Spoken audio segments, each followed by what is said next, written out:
సంఘంలో మంచి వ్యక్తిగా మీరు బ్రతుకుతున్నందుకు గాను ఇన్కమ్ ట్యాక్స్ డిపార్ట్మెంట్ వారు విధించే జరిమానే ట్యాక్స్. అవును, మీరు చాలా ఎక్కువగా సంపాదిస్తున్నందుకు గాను మీరు ట్యాక్స్ కట్టవలసిందే.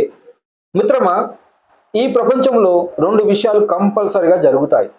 ఒకటి ట్యాక్స్ కట్టడము, రెండవది ప్రాణం పోవడం అంటే మరణించడం. ఇవి ఎవరు ఆపు చేయలేరు. కాబట్టి వీటిని మనం ఫాలో అయిపోవాల్సిందే. మీరు జాగ్రత్తగా గమనిస్తే ప్రపంచంలో ధనికులు ఇంకా ధనికులుగా ఎందుకయ్యారంటే వారు ట్యాక్స్ కట్టి మరియు దాని ద్వారా అప్పులు తీసుకొని సంపదను సృష్టిస్తున్నారు కాబట్టే వారు ధనికులయ్యారు, కోటీశ్వరులు అయ్యారు, ఐశ్వర్యవంతులు అయ్యారు. మరి ఈ ఫార్ములా మీరు ఎందుకు యూజ్ చేయకూడదు? Welcome to our channel Shankar advisory.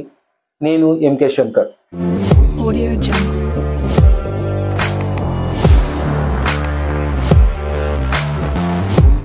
ITR ఎవరు చేయాలి?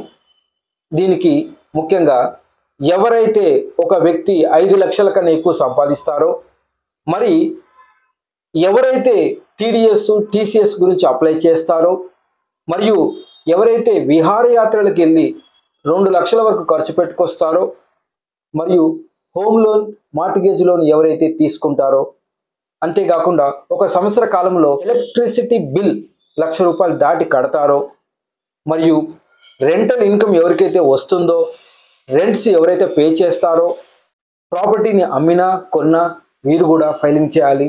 Income tax act 1961 under section 44AB ప్రకారం మీ కంపెనీ ఆడిటింగ్ జరిగిన వీరందరూ ఇన్కమ్ ట్యాక్స్ ఫైలింగ్ కంపల్సరీగా చేయాలి. ఇన్కమ్ ట్యాక్స్ ఫైలింగ్ ఎందుకు చేయాలి? ఇది కూడా తెలియాలి కదా. ఎందుకంటే నీకు ఇది ఇన్కమ్ ప్రూఫ్గా ఉంటుంది. రేపు పొద్దున నువ్వు లోన్స్ ఎక్కడైనా తీసుకోవాలంటే ఎలిజిబిలిటీ నీకు రావడానికి ఇన్కమ్ ట్యాక్స్ ఫైలింగ్ చేయాలి. అంతేకాకుండా వీసా ప్రాసెస్ గురించి నువ్వు అప్లై చేసినప్పుడు త్వరగా రావాలంటే కూడా నీకు ఇన్కమ్ ట్యాక్స్ ఉండాలి. తర్వాత మనీ లాండరింగ్, తర్వాత బ్లాక్ మనీ, ఇలాంటి నుండి రక్షణ పొందడానికి కూడా మీకు ఇన్కమ్ ట్యాక్స్ అవసరమవుతుంది. అట్ ద సేమ్ టైం మీకు హై వాల్యూ టర్మ్ పాలసీ కావాలన్నప్పుడు కూడా ఇన్కమ్ ట్యాక్స్ ఇన్సూరెన్స్ కంపెనీ వాళ్ళు అడుగుతారు. తర్వాత మీరు గవర్నమెంట్ టెండర్ వేసేటప్పుడు టెండర్ పార్టిసిపేట్ టైంలో 3 సంవత్సరాలు ఇన్కమ్ ట్యాక్స్ అడుగుతారు. తర్వాత మీకు క్రెడిట్ కార్డు కావాలనుకున్నప్పుడు ఇన్కమ్ ట్యాక్స్ అవసరం.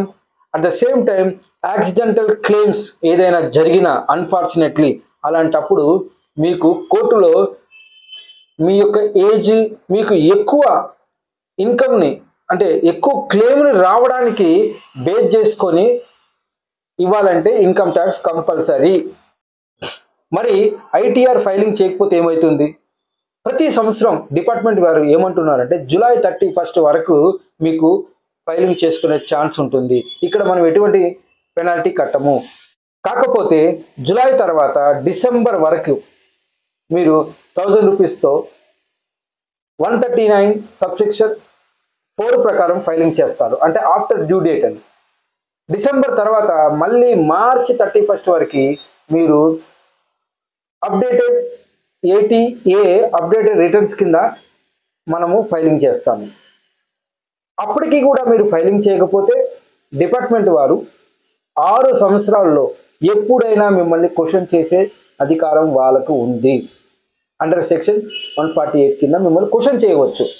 మీరు కానీ అండర్ రిపోర్టింగ్ మరియు రిప్రజెంటేషన్ అంటే తప్పుగా చెప్పడం, జరిమానా కట్టకపోవడం ఇలాంటివి జరిగితే మాత్రం మీరు కట్టవలసిన దానికి డబుల్ పేమెంట్ చేయాలి. 100 రూపాయల దగ్గర 200 కట్టవలసి వస్తుంది. అంతేకాకుండా అండర్ సెక్షన్ 276 సిసి ప్రకారం ప్రాసిక్యూషన్ జరిగి 7 సంవత్సరాలు జైలు పాలయ్యే ఛాన్స్ ఉంటుంది, మరియు ఫైన్ పడే ఛాన్స్ కూడా ఉంటుంది. ఒక్కొక్క సందర్భంలో 2 కూడా పడే అవకాశం ఉంది. కాబట్టి బెటర్ మీరు ఎప్పుడు కూడా ఇన్కమ్ ట్యాక్స్ ఫైలింగ్ చెయ్యండి. ఒక విషయం చెప్తున్నాను, మీకు ఇన్కమ్ లేకపోయినా కూడా 0 ఫైల్ కూడా చేసుకోవచ్చు. బీపీఎల్ ఫ్యామిలీస్ అంటే below poverty line families IT చేయకండి. చేస్తే మీ రేషన్ కార్డు పోయే ఛాన్సెస్ ఉంటుంది. గవర్నమెంట్ నుండి వచ్చే లాభాలు కోల్పోతారు. కాబట్టి మిత్రులారా ఇలా ఇన్కమ్ ట్యాక్స్ గురించి ఉంటుంది. నా చిన్న విన్నపం ఏంటంటే మీరు మీ ఫ్రెండ్స్తో ఈ యొక్క వీడియోని షేర్ చేయండి. ఎందుకంటే చాలామంది మిత్రులు వారికి టీడీఎస్ రిఫండ్ కూడా తీసుకోవట్లేదు. సో అలాంటి కేసెస్ ఉంటే మమ్మల్ని కాంటాక్ట్ చేయండి. మేము మీకు సరైన గైడెన్స్ ఇస్తాము. మా ఈ ప్రయత్నం మీకు కంపల్సరీ నచ్చుతుందని ఆశిస్తున్నాను.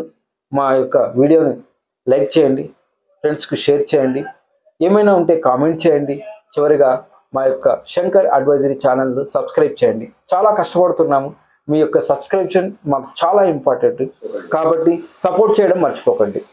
వ్యక్తిగత అభివృద్ధి, దేశాభివృద్ధి.